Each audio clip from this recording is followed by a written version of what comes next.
Hello everyone, it is Jayden and welcome to The Alpha, the show where we talk about the hottest topics in pop culture and sports. If you enjoyed this video, be sure to hit that like button on the video, and if you enjoy my commentary and myself truly as always, be sure to tap that subscribe button and to hit that notification bell to get notified when all my videos go live. I love you guys so much. Peace, love, and positivity always, y'all. See ya.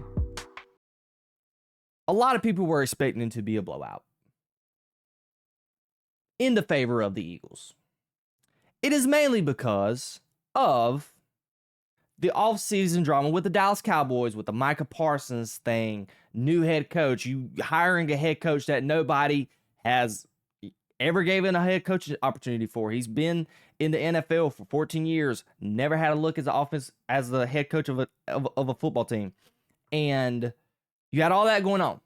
Going into last night, I know I've covered the Cowboys. You know, you've had other people in the media to cover the Cowboys. I always saw there was like, okay, this team could be great. This was before the Micah trade, and even after the Micah trade, I was saying to myself, okay, this team has a shot to be good.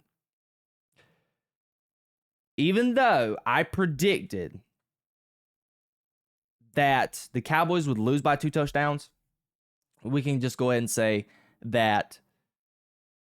And I'm not a huge fan of moral victories, but I'm going to go ahead and give myself and my team a moral victory because the Cowboys, and it may be because, and Colin Cowherd, me and him pretty much align on this.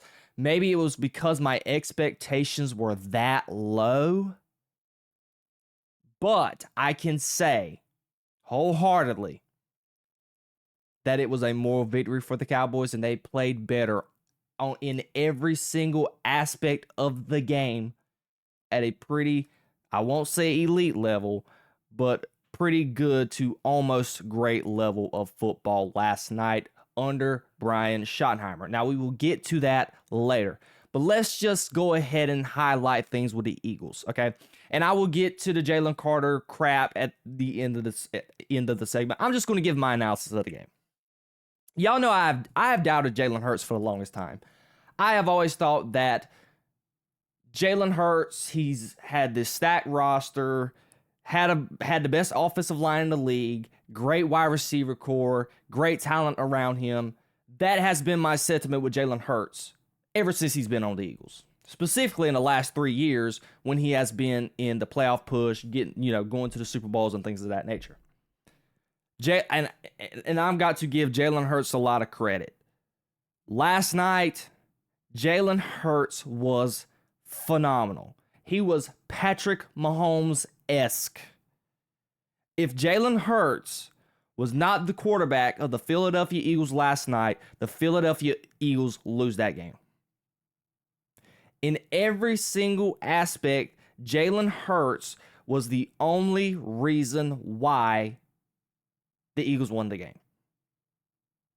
Call him Allen Iverson back in 2000 for the Philadelphia 76ers. That was Jalen Hurts last night because everyone else around them, head coach, coaching, play calling, defensive players, some of the offensive players, everybody else was checked out. They were not 100% locked in, ready to play football. I don't know if it's the hangover.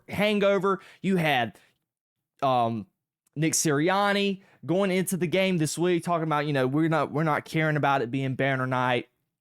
We're moving on to the next game. Jalen Hurts said the same thing. It's like, you're lying because y'all are still high off of the Super Bowl win because they were flat outside of Jalen Hurts. Jalen Hurts was the only one locked in, and he was sensational, making plays with his legs, back-breaking first downs with his legs. And his stat line isn't a lot to talk about because, and we've accused Jalen Hurts of this often. He is pretty much a dink and dunk type of guy. Jalen Hurts was 19 for 23, 152 yards, average 6 yards per pass. He had a quarterback rating of 93. And we'll get to everything else. But we'll get away from Jalen Hurts. I got a chronological list of pretty much things and aspects in this game for each team. So we go first. I wanted to bring up the Eagles, and then after that, we are going to talk about the Dallas Cowboys. So for the Philadelphia Eagles, defensively, were they bad? This is coming from a defense coming off of a Super Bowl victory, who defensive line wise, the corners and the just the defensive backs in general didn't have to do much. But coming from a Super Bowl where your defense absolutely wreaked havoc on a Patrick Mahomes and Andy Reid-led offense, coming into this game, even though Brandon Graham is retired, Josh Sweat is not there, and Jalen Carter is not there because of the idiotic thing that he wanted to do during this game. So all of that taken into account, and you got Matabuke or whatever the guy's name was, he was a free agent. He got signed to the New England Patriots. So a lot of key pieces were not there on that defensive line. Still, you would think that the defensive line, and even just the defense in general, would have been put up a good performance against the Dallas Cowboys, because this was the idea going into this game. Everybody was thinking, okay, in order for the Cowboys to win this game, the defense is pretty much compromised. They're going to have to win the game on offense. And it was questionable going in. Okay, how is the George Pickens-CeeDee Lamb combo going to do? Are they going to be able to run the ball? And is Dak going to be good coming off an injury with the hamstring? All of those were questions. And after, we'll get to the spit, but after the spit happened, I don't know if that was a Kickstarter or even if Dallas was going to play like this to begin with. But the first half, the Cowboys done whatever they wanted to do against that defense from every aspect. They were mauling that defensive line. The linebackers couldn't cover my grandma. Same thing with the secondary. My Lord, Adoree Jackson, the Cowboys pretty much said, we're going to line up. Where's number 8? Adoree Jackson. I mean, he's coming from the New York Giants. I'm not for sure what team he came from this past season. I want to say it was the Tennessee Titans from the top of my head. But just think about it. They were targeting Adoree Jackson early and picking on him the whole game. The whole game. CeeDee Lamb eating off of Adoree Jackson because Quinyon Mitchell, he did not travel at all. He stayed on the outside, so he pretty much got matchups with George Pickens. But they were just bad. In multiple, how many penalties did the Philadelphia Eagles have? Here, let's go to the team stats just right fast. Turnovers. No, that's turnovers. Penalties. The Eagles had 9 penalties. I thought it was 9, but I just didn't want to make sure they had more. The Eagles had 9 penalties. Out of those 9 penalties, I want to say 95% of them were all on the defense or special teams. None of them were really committed by the offense. I don't even think they were called for one hold all night. No passes, interference, false starts, or anything of that nature. Well, they got one call for a delay of game. But outside of that, all of those penalties were on the defensive side of the ball. That defense was absolutely atrocious. Atrocious. Could not cover. Couldn't get no pressure on Dak Prescott. Dak Prescott, we love using this analogy, and I love using the analogy. He could have called his wife, talked to the baby some, made him a sandwich, everything in that pocket. They got absolutely no pressure outside of maybe 2 or 3 times. Definitely later on in the second half of the game, they got a little bit of pressure on Dak Prescott. But for majority of the game, Dak Prescott had plenty of time to do and pick apart that Philly defense.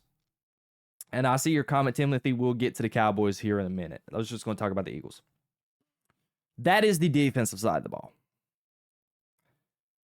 Let's get to the offensive side of the ball, which was, you can argue, just as bad. There was 7 targets between the Eagles' core wide receivers. We are talking about A.J. Brown, Schmitty, Devontae Smith, and Jahan Dotson? Yeah, I think I said that right. Jahan Dotson. And gets in their stat line. A.J. Brown didn't get a target until the last 5 minutes of the game. So he caught one ball for essentially 8 yards. Jahan Dotson, he had 3 catches for 59 yards. The one big catch that he had, which was 51 out of those 59 yards, was the deep ball that the Cowboys gave up in this. I think it was in the second half. It did Devontae Smith. He pretty much dinked and dunked balls. 5-yard, 3 catches for 16 yards, 5 yards a catch. They were literally non-existent in this game. The wide receivers were. I don't know if the coverage was that well. We know Matt Eberflus's defense, he likes to play a lot of cover 2, keep everything in front of him. And I was looking at a lot of coverages last night. There was not a lot for Jalen Hurts to throw to. So I don't know if it was that or it was just the play calling. I don't know. First year, this is a new offensive coordinator, Kevin Patullo. He's been on the Eagles staff. He's been the pass game coordinator for the last 4 years. This is his first stint as the offensive coordinator because Kellen Moore got a head coaching job with the New Orleans Saints. But this was even though they won this game, you cannot look at this game and say that the Eagles were phenomenal on offense because Jalen Hurts single-handedly bailed them out on a lot of third down plays because he was getting out of the pocket. A lot of this has to do with the undiscipline of the contain lanes from the Dallas Cowboys, specifically in the first half. The reason why they got those first 3 opening touchdown drives, that was their offense. Even Saquon Barkley, a guy who coming off of a 2,000-yard season, and everybody is sitting here saying, is he going to be able to double up on that? All of the questions with the defensive line of the Dallas Cowboys, because we made the trade with Micah Parsons. We were sitting here like, okay, what is our run defense going to look like now? They held Saquon Barkley to his second lowest rushing yards, average rushing yards per attempt since he's been at Philadelphia Eagles. The only time it was lower was against the Cleveland Browns last year. It was like in week 10 or whatever, and he averaged like 2.2, 2.8 yards per carry. Saquon Barkley, now in the first half, fine. Second half, Saquon Barkley, and I think I have it somewhere, or I may have not forgot it. I think I posted on Twitter. Saquon Barkley had 8 rushing attempts in the second half for 11 yards. That is mind-boggling. And a lot of that had to do with just the Cowboys mixing things up defensively going into the second half, but that was a major concern for me. You got a team like the Dallas Cowboys who has questionable, very questionable stuff going on with their defense when it comes to containing and run going into the season, and that type of defense. Even though we got to give Cowboys their credit, okay, they're committing to this style of play because they played very physical against those Philadelphia Eagles last night. But if the Cowboys can do that, other teams should do that, probably more than likely 10 times better than how the Cowboys did it last night. Lastly, the Eagles should be concerned. You got the win. Banner night. Everything's going up against you. Playing super undisciplined. Wide receivers aren't getting open. Jalen Hurts had to play hero ball. Yes, you will take a win because the way the game played out, it is just super frustrating and you can't really understand why and how the Dallas Cowboys didn't win the game because they were statistically better in every aspect of the game except for the turnover ratio. But that's the one thing. Turnovers can make or break your team in any point in any game. But you should be concerned because you cannot count offensively on Jalen Hurts bailing you out like he did last night with his legs, because teams will hone in on that. This is the first game of the season. Teams are going to be prepared. Now, should have Dallas been more prepared seeing the first 2 drives specifically? Even the first drive, Matt Eberflus should have been like, okay, Jalen Hurts is trying to use his legs a lot. Let's get a contain and a spy out there and just contain the pocket, keep him in the pocket, suffocate him in the pocket. That's a lot to do with the Dallas Cowboys being, coaching malpractice there. But other teams, other great defenses that you're going to face in this NFC and even in the AFC going out for the rest of the season, they are going to hone in on that. They are going to force Jalen Hurts to throw the football. That is what the Philadelphia Eagles are wanting to do. They are going to want to run the football. They want to be the physical ball club because they have the offensive line to be able to do that and the best running back in the league. But the Dallas Cowboys, specifically in that second half, neutralized the way the Philadelphia Eagles wanted to play football. And even when they neutralized them, the Philadelphia Eagles were not able to get their wide receivers involved. They are going to have to get their wide receivers involved if they want any chance to compete and try and repeat for a Super Bowl. Because that, in my opinion, was the worst game the Eagles have played that I can remember with my own eyes. Now, granted, I watch the Eagles on a weekly basis for the most part. I can say that this is the worst game that they've played since that Drew Lock Seattle game against the Seahawks. I think it was probably on Thursday night they played them. This is the worst loss. This is the worst, not loss, but this is the worst they've looked in a win. You will take anything in a win, but if I'm a Philadelphia Eagles fan, I am not happy with how my team looked in any way, form, or fashion. I don't care if Jalen Carter was on the field or off the field. Even with Jalen Carter on the field, I think this more than likely probably would have been close to the same result. Really. Because it pretty much evened out. Jalen Carter weren't there. CeeDee Lamb dropping touchdown passes. You know, it pretty much evened out. But that was, and something else that we could say, and I brought it up, no pressure on Dak Prescott. You have no elite pass rushers outside of Jalen Carter. And Jalen Carter was not in the lineup. So a lot of question marks with the Philadelphia Eagles. And if I'm a Philadelphia Eagle fan, I am, and I should be very, very concerned about your chances of getting to the Super Bowl again and trying going back to back. Granted, that's a very hard feat to do in the NFL. But that's a lot of question marks. A whole lot of question marks going on with that team.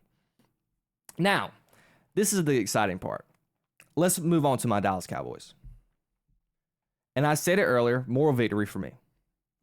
It more than likely had to be because my expectations were really low to begin with. But coming out of that game, the Dallas Cowboys played better on both sides of the ball than I originally thought. Even with the offense being brand new and having all those weapons, I thought they were going to be slow out of the gate because it's new players, new play caller, this and that. I thought they were going to be sluggish. I didn't think they were going to be successful being able to run the ball. And on defense, I thought Saquon Barkley was going to have a field day. I really did. Because I posted it on Twitter when I was responding to First Take, because First Take was talking about, the Cowboys miss Micah. No, the Cowboys don't miss Micah Parsons on defense. They don't. Watch the games the last couple of years against the Philadelphia Eagles. The Philadelphia Eagles ran rapid on the Dallas Cowboys. Yesterday, they literally stopped the run and had the Dallas Cowboys a chance to win the ball game. I thought the defense played phenomenal. Well, not phenomenal. If they played phenomenal, they wouldn't have give up three touchdowns in the first half. But in the second half, they played pretty darn good. Pretty darn good. Better than what I anticipated. And it all starts with the quarterback. Dak Prescott was dialed in. He was absolutely dialed in. He didn't really throw one bad ball all game outside of the very last pass on the final drive of the game where he threw it and Quinyon Mitchell went through his hands. That's the only bad ball Dak Prescott threw all game. Dak Prescott was dialed in. He even when the defense couldn't get stops in the first half, he was very motivated. He had great attitude all game. He was being a leader. He was throwing accurate footballs. He was seeing the field very well. He was letting it rip, no hesitation. He just looked great. Great last night. If I was to give Dak Prescott a grade, I would give him an A+. Dak Prescott was 21 for 34, 188 yards, 0 touchdowns, 0 interceptions. But he doesn't have any touchdowns because of Javonte Williams running that pigskin into the end zone. But Dak Prescott was great. With this Dak Prescott, this is the Dak Prescott that needs to show up in the playoffs. Even though you didn't get the win, Dak Prescott, the problem with Dak Prescott has always been Don't be the reason why. It's the same thing we said about Lamar Jackson. Every time the Cowboys lose in the playoffs, we always point at Dak Prescott. We are never able to point at anybody else, maybe the head coaches, but we always are able to point at Dak Prescott. In this game, this Dak Prescott, he is not the reason why we lost the game. He is the reason why we actually had a chance to win the game, because those balls in the last 2 possessions they had of the game where CD dropped, those were absolute seeds. You cannot throw the ball any better. Right in the breadbasket, which is something that Dak Prescott has not been able to consistently do across his whole career. And he did that last night. So Dak Prescott was sensational. Now let's get to the CeeDee Lamb thing. I'm disappointed in CD. I really am. Coming off the 2 seasons that he has had last year, what is he? He had almost 2,000 yards one year. I think he fell short at like 1,800 yards. Even last night, starting off the game, he had 7 catches altogether for 110 yards. With those couple drops he had, he should have easily had a $180. CeeDee Lamb, I'm very disappointed. Those were some very crucial, and I mean crucial drops. He had 4. I don't count the last one against him where he had to dive. Hard play to make. I know y'all probably don't remember, but do you guys remember the play when Peyton Manning was on the Broncos and he threw that ball? It was 50 yards down the field on the right out of bounds line on the right side of the field. Emmanuel Sanders, he dives for the ball and gets his head absolutely knocked off. That was a type of play that was fixing to happen to CD, but it didn't end up happening. But 3 balls that he's got to catch. The first one you can get away with. It's in the first half of the game. Miscommunication, fine. But those middle 2 balls in the 2 very last drives of the game, you got to have them. The second one on 3rd down would have moved I think it might have been on 2nd down maybe, or it might have been 3rd down. But you got to catch the ball, got to move the sticks. Hit him right in the hands. Right in the hands. Couldn't come up with it. And then the next one was 10 times worse. Granted, I didn't like the play calling on that. I wanted him to commit to the run just a little bit more, just so you wouldn't get pass happy. I just still like complimentary football in that aspect, but in a balanced offense. But still, we wouldn't have been in that position if CeeDee Lamb catches that ball. He beats Quinyon Mitchell. It's a wonderful play call by Brian Schottenheimer. Dak read it right. Tolbert was clearing out the safety, so CeeDee Lamb had a wide open post route. He would have called it, would have been close to the red zone. I think it would have been in the red zone or close to the red zone, one of the two. He probably could have even called it, shed off the tackle, and even scored. We would have won the game. That is how big of a play and a drop that is. We catch that ball game, we are having a different discussion. We are having a discussion if the Dallas Cowboys could build upon this, maybe not win the Super Bowl this year, could maybe fight in the playoffs, and then you could be very happy about what we could do with those 2 first-round picks that we have in our pockets. Well, actually 4 in the next 2 years. But we're not having that conversation because, and y'all see it in my graphics, you got to catch the football. If y'all's been watching the documentary, my man Michael Irvin, he wanted the ball so bad. He wanted the moment. And CD, I know he wants it. There's been tweets today about Nick Harris, a guy who covers the Dallas Cowboys. The Cowboys had the rest of the weekend off, and basically any type of work that's going on in the facility is optional. The one person that was there, CeeDee Lamb, on the jugs machine. It's great to see that he's got that. He's going to bounce back, but man, it's always something with the Dallas Cowboys because it's always games like this where they are a play away. And it just never seems to roll their way. But that was the CeeDee Lamb. He's the guy, the $34 million man. You gotta have him. We gotta have him. We gotta have him if you want to compete like they want to compete. My very shocking one that I was very shocked about, the running game.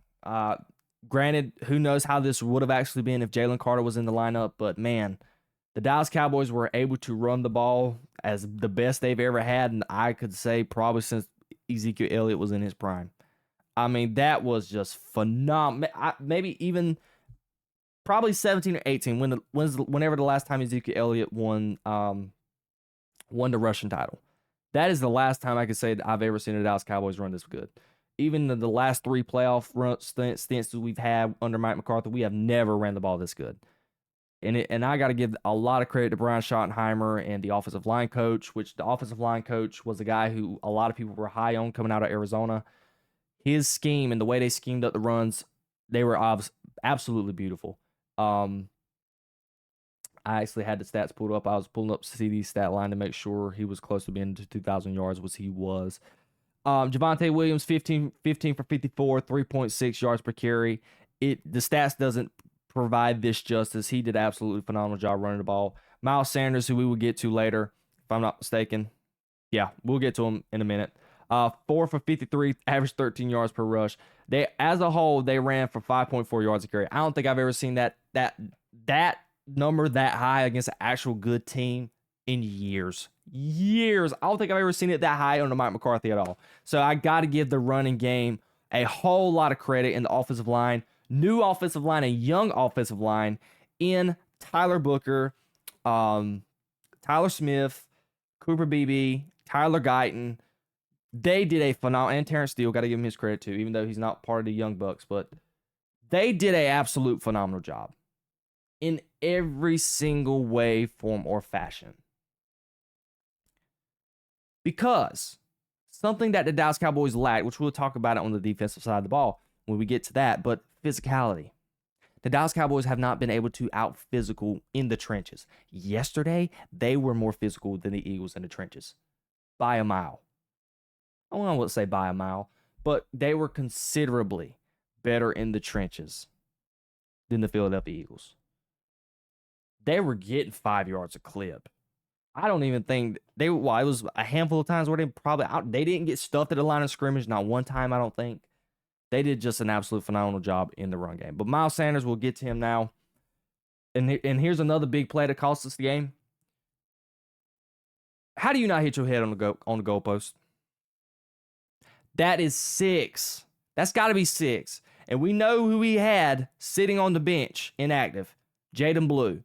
And we know another guy who we were very high on, who I was very high on in the preseason, in Phil Maffa, sitting, he's on IR, but he's out off the team in favor of Miles Sanders.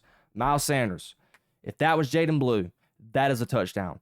If that was Phil Maffa, even though he's more of a bigger guy, that's a touchdown. I don't care about the whole Zach Bond thing. They said he clocked him in at 20 miles per hour running. I don't care.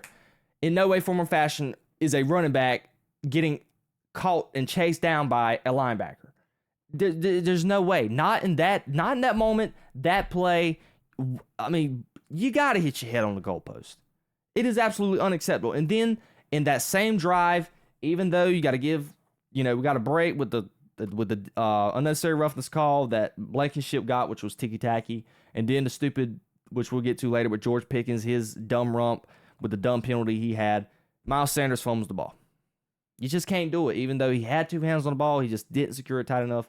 Cannot have it. You cannot have it. So Miles Sanders, I don't want to say just pull the plug on him just yet, but man, if I'm the Dallas Cowboys next week, I am highly considering giving Jayden Blue a look, because that was a big deal breaker in this game, and probably outside of the CeeDee Lamb stuff is single-handedly the only reason why we did not lose this ball game. It's very bad. D-line. This was the big question mark going into the game because of Micah Parsons and everything else involved around that. The defensive line, outside of the first half. Now, the first half, it was rough. It was a rough watch. But the D-line as a whole did very well. I don't know what they did coming out of the second halftime with the weather delay. I don't know what they did. But man, they need to do more of it for the rest of the year. They were good all across the board.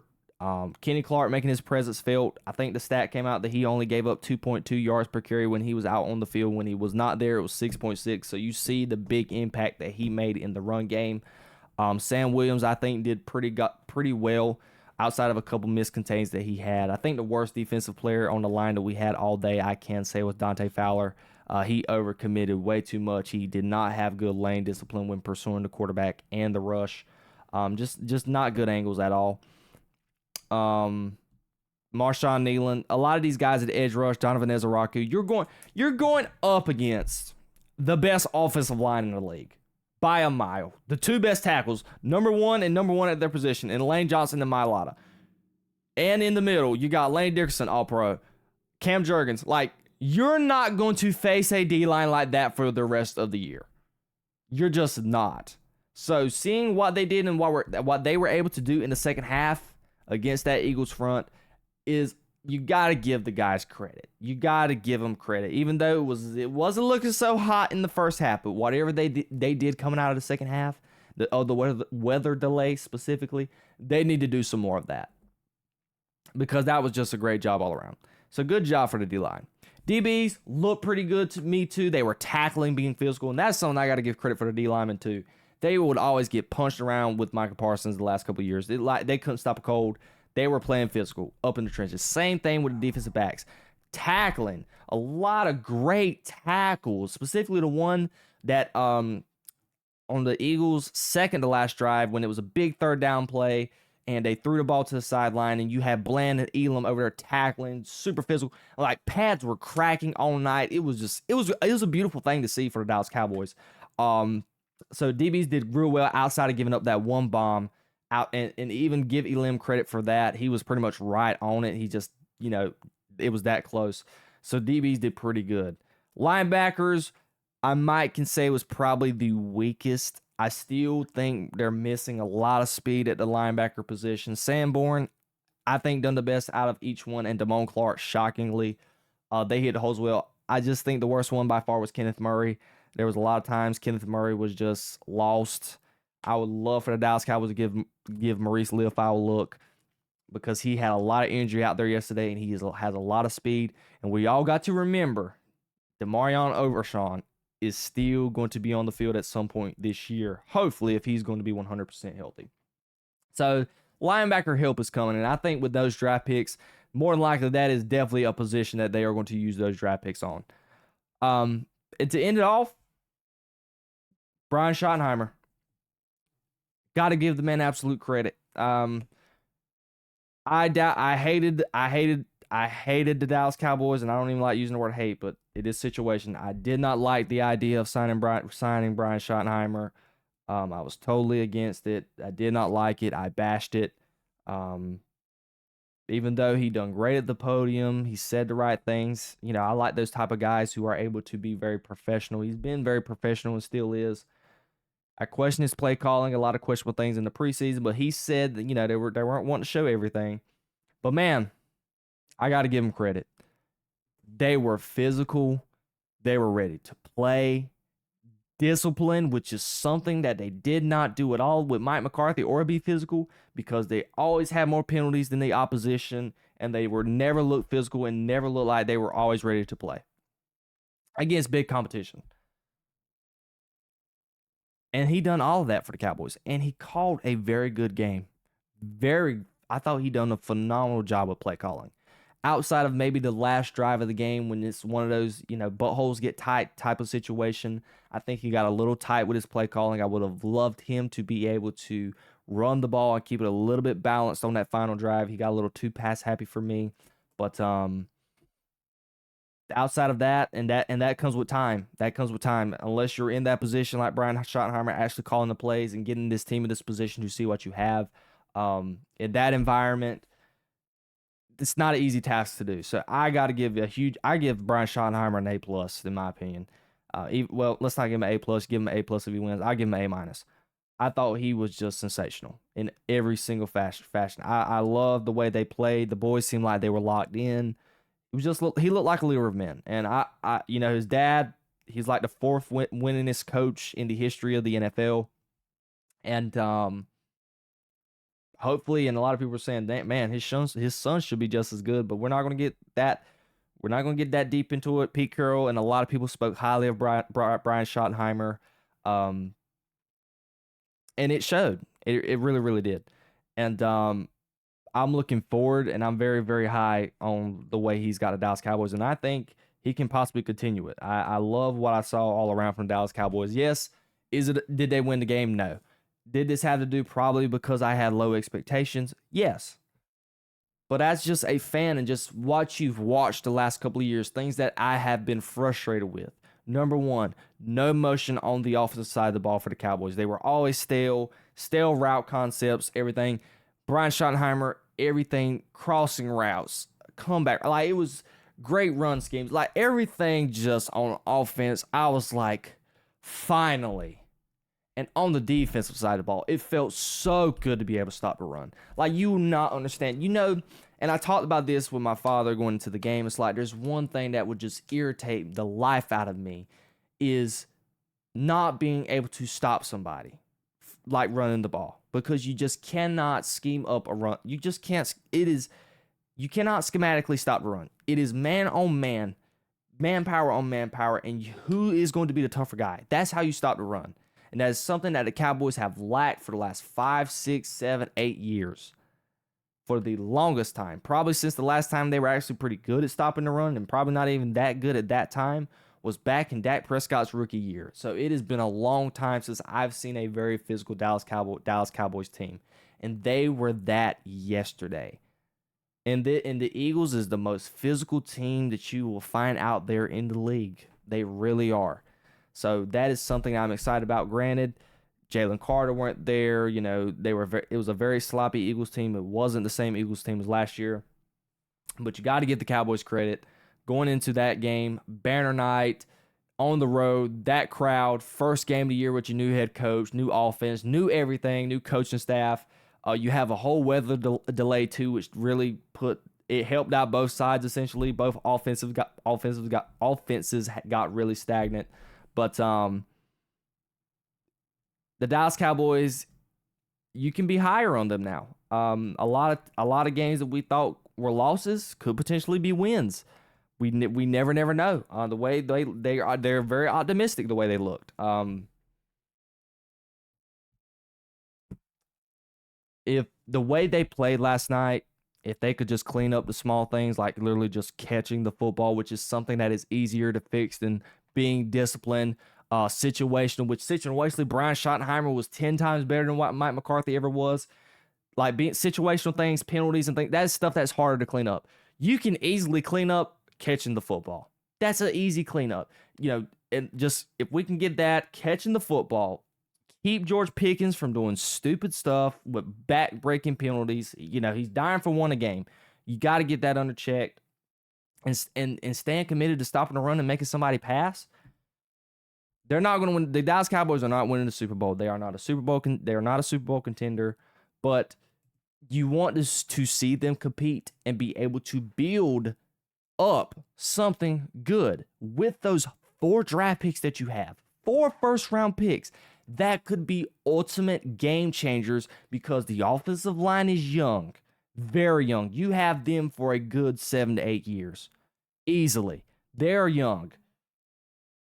Wide receiver core, they're going to continue to get good. Even with those, if George Pickens doesn't work out, you're going to use a first-round pick on those wide receivers, and it is easy to find a stud first-round wide receiver nowadays. Jeremiah Smith, he's going to be here in a couple of years. So, just point that out there. But you think about that, and, linebacking core, defensive line, cornerbacks are good. You might want to pick up, but there's so much to build on. And if you see them put on a performance on that field like they did last night, granted, people like me and everybody else in the media, they did not give the Cowboys a flying chance, and they went out there and played pretty well and played in a different type of mentality than I have seen in years. It's something to build upon. And now, specifically next week, they are going to be tested. They're going up against a very, very good elite defensive line. So I'm going to be interested to see how the Cowboys respond, specifically on the offensive line side of things. And I think the defense will be able to hold up. So all in all, congratulations to the Philadelphia Eagles. They absolutely deserve the win. Well, they didn't deserve the win, but Jalen Hurts did Jalen Hurts things. He put on his Superman cape and won them the game. They did what was necessary to win the game. And the Dallas Cowboys, when the crunch time was needed and they needed a big play, they couldn't make the play. And that's something that the Cowboys has lacked for years. But for me, it's a moral victory because I can lose in that fashion. In the past years, the Dallas Cowboys have lost. It's either been because of dumb penalties, situational errors. That is stuff that just irks the living life out of me. In this situation, you lost the game just because you couldn't catch the football. And just one turnover, a backbreaker turnover. That is the reason why you lost the game. Those things are easier to clean up than being disciplined down the stretch and situational errors. So, again, I think the Dallas Cowboys, and I think this is something that people are missing here. I really do think the Cowboys still could very much still end up the number 2 best team in the division. I know that a lot of people have had them in 3rd place, but I'm waiting to see what the Commanders look like. But I do think the Cowboys have a shot to make the playoffs, and they're not going to be a boring watch. They're going to be very exciting to see. So that is pretty much it. Those are my thoughts on the game from last night. It was a good game. Great first opener to the season, and I'm looking forward to watching more football tonight. I think I talked about that topic for 43 minutes roughly. Yeah, that was a long topic for me. But yeah, guys, let me know what you think down below in the comments, and I want to know all of your thoughts down below.